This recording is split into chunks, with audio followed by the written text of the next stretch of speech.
Oke teman-teman, balik lagi bersama saya Budak Anggun Channel. Sudah lama tidak mengonten perkontenan YouTube tentang Jepang. Gomenasai, udah berapa bulan, hampir setahun vakum ini baru nyempetin sekarang lagi nih. Sekarang posisinya udah di Indonesia. Dulu konten-konten lagi pas lagi di Jepang ya.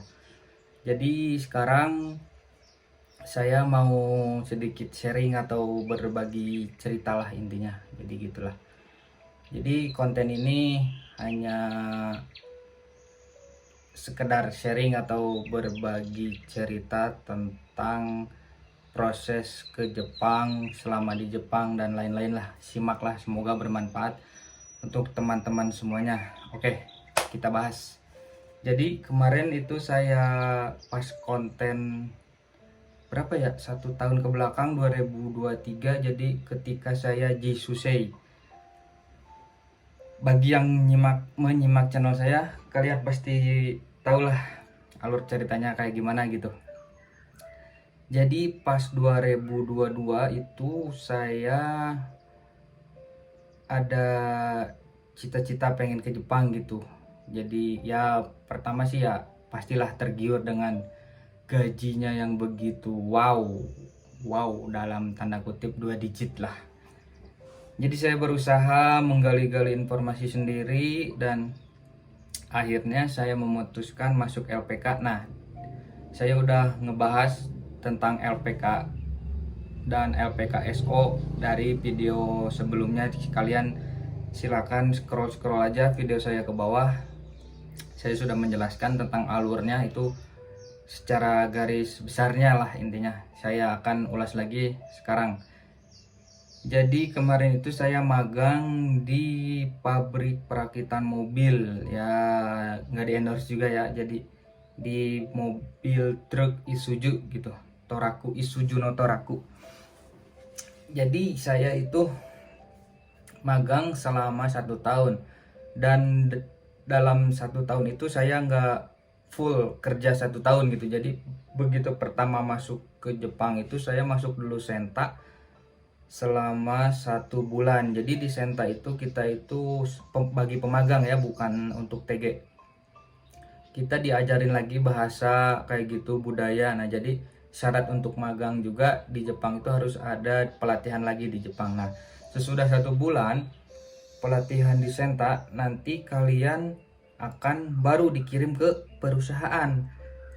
Nah disitulah kan kita udah kepotong kan jatah kita 12 bulan 1 tahun tuh, jadi tinggal 11 bulan. Nah baru masuk perusahaan, kita diajarkan gini-gini ya, begitulah kerja di pabrik gitu selama 3 bulan. Evaluasi kalau emang bagus jadi ya dipertahankan lah gitu. Tapi kebanyakan juga ya mungkin mental masing-masing orang beda-beda, dan juga LPK masing-masing juga beda-beda di didikannya gitu, secara pendidikan mental, pendidikan bahasa.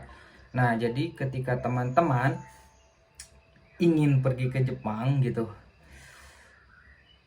kalian itu harus benar-benar mempersiapkan mental, bahasa, sikap. Jadi intinya harus siap lah, namanya juga di negara orang gitu, gak ada orang tua, gak ada saudara, yang ada hanya temen. Jadi kita itu harus menjalin apa ya, ikatan sahabat yang begitu kuat lah, biar kita ada yang nguatin ketika kita dalam keadaan drop mental atau gimana. Singkat cerita, selesailah magang gitu. Jadi sebelum saya itu habis 2023 bulan 11. Nah sebelum bulan 11 saya itu nyari-nyari perusahaan. Nah kebetulan saya itu sebelum berangkat magang sudah punya JFT dan SSW peternakan. Nah waktu dulu tes JFT dan SSW peternakan itu ya tes SSW apapun sangat mudah lah untuk nyari kursinya. Dulu saya tesnya di Bandung, gak begitu jauh jarak waktunya antara tes JFT dan SSW, selang 2 minggu 3 minggu, karena booking kursinya tuh begitu mudah, nggak kayak sekarang harus pakai calo. Susah banget emang, gila warnya itu. Jadi sedikit bocoran ya untuk war tes, pengen dapat kursi tes SSW gitu. Jadi ketika jam 10 malam, jadi di Jepang itu jam 12 nge-refresh websitenya, jadi pas 10 malam teng, kita itu harus benar-benar war bersama orang-orang yang mendaftar bersama calon yang lain. Begitu 10 lebih 1 itu udah ditutup, udah nggak bisa. Jadi emang itu harus pas hand, kecepatan tangan. Nah, jadi saya itu sebelum berangkat udah punya SSW peternakan dan JFT basic. Untuk JLPT saya nggak sempet tes karena keburu berangkat bulan 12 tanggal 3 2022 kalau nggak salah.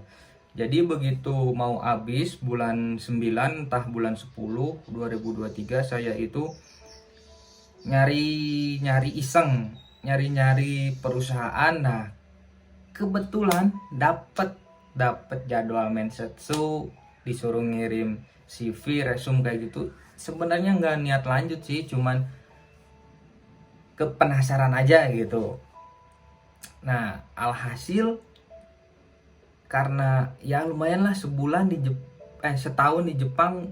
Jadi jujur saja saya setahun di Jepang nggak belajar sama sekali. Ya belajarnya dari keseharian, dari pekerjaan gitu. Ketika orang Jepang ngomong sering kaiwa, jadi kita itu terlatih dengan otodidaknya gitu. Nah, saya singkat cerita saya itu mensetsu dan lolos. Nah, tapi ketika dikabarkan lolos, saya itu meminta permohonan. Jadi ketika saya lolos, saya mau minta pulang dulu ke Indonesia, dan alhamdulillah saya diizinkan di ACC untuk bisa pulang dulu ke Indonesia. Nah, jadi saya itu di Jepang nggak lewat LPK, langsung ke TSK Toroku Sienkikang, yaitu ya orang yang agen gitu, agen lagi tapi di Jepang, penanggung jawab untuk menyalurkan ke perusahaan. Nah, jadi alur ke Jepang itu ada yang bisa mandiri, bisa pakai LPK juga. Oke teman-teman, jadi kalau untuk yang pakai ke LPK itu ya biasanya membutuhkan uang yang cukup banyak. Nah, kalau untuk yang mandiri ada yang gratis juga, ada yang pakai Shokai, itu sama aja sih, lewat broker juga. Tapi kalau pure murni lewat TSK langsung itu gratis, tidak ada biaya apapun.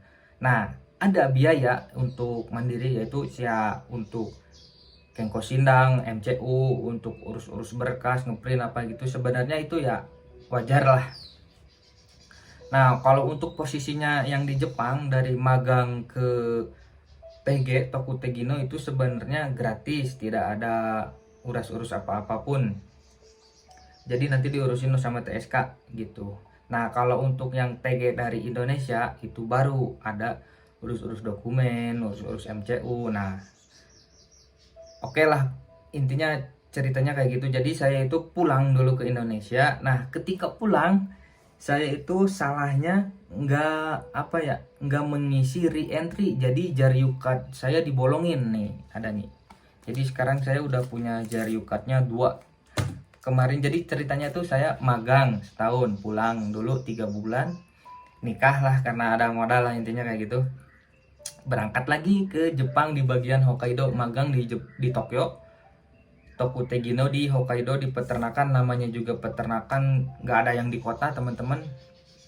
Dipikirkan lebih panjang, lebih dalam-dalam untuk mengambil job peternakan. Nah, ini untuk job ini untuk waktu magang nih, ini untuk waktu magang nih, ini pas waktu magang nih udah. Nah, kalau yang dibolongin gini nih, ini Jaryu-cardnya udah dibolongin, ini udah nggak bisa balik lagi ke Jepang. Dalam artian nggak bisa balik lagi ke Jepang itu, kalian bisa balik lagi ke Jepang tapi harus dalam visa baru.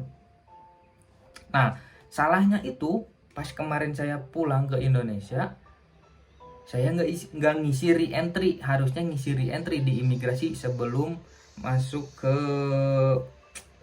terminal pesawat lah, intinya nanti lebih jelasnya saya jelasin lagi lah, ini hanya singkat cerita aja. Nah ini untuk Jaryu Cut saya yang TG.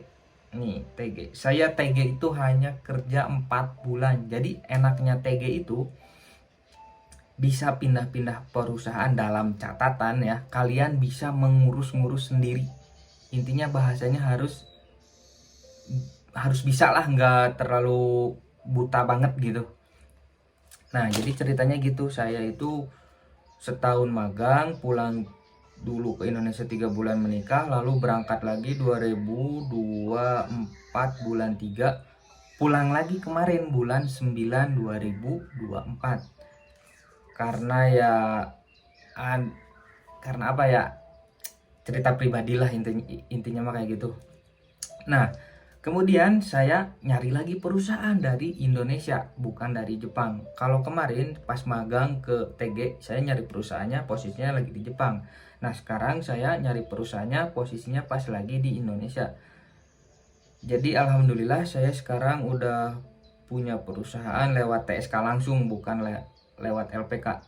Kebanyakan bisa lewat LPK TG, tapi membutuhkan biaya banyak ya, kisaran 15 juta sampai 25. Tapi itu udah enak sih, termasuknya untuk apa, diminta biaya segitu. Jadi kalian itu tinggal persiapan buat berangkat, persiapan bahan-bahan gitu yang dimasukin ke koper, baju kayak gitu. Tapi kalau TG mandiri dibilang ribet, cukup ribet, tapi kalau orangnya mau teliti, mau sabar, telaten gitu ya, lumayan, nggak terlalu mengeluarkan uang banyak gitu.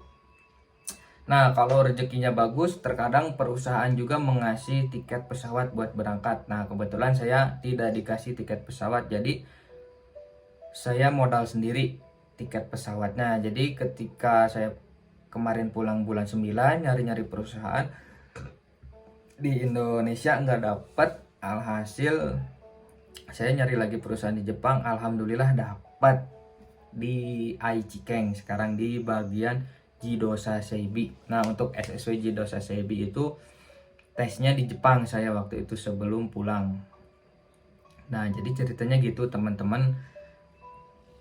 Bagi teman-teman yang mau berangkat ke Jepang atau yang posisinya di Jepang pengen pindah perusahaan buat apa ya, ini hanya sekedar sharing bagi senpai, apa ya, bukan untuk jadi pembelajaran.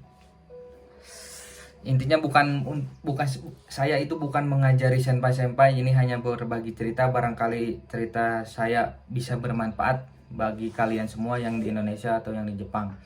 Nah oke, jadi singkat ceritanya gitulah. Sekarang itu saya lagi nunggu COE turun. Kemarin saya kontraknya udah turun, ditandatangan, di print di sini, MCU di sini, lalu dikirimkan ke Jepang berkas itu, karena butuh apa, dokumen fisiknya untuk mengajukan ke imigrasi Jepangnya, kata TSK-nya. Kemarin saya ngirimin dokumen ke Jepang itu ke Aichi, membutuhkan biaya 500.000 kurang lebih lewat pos IMS, pos Indonesia.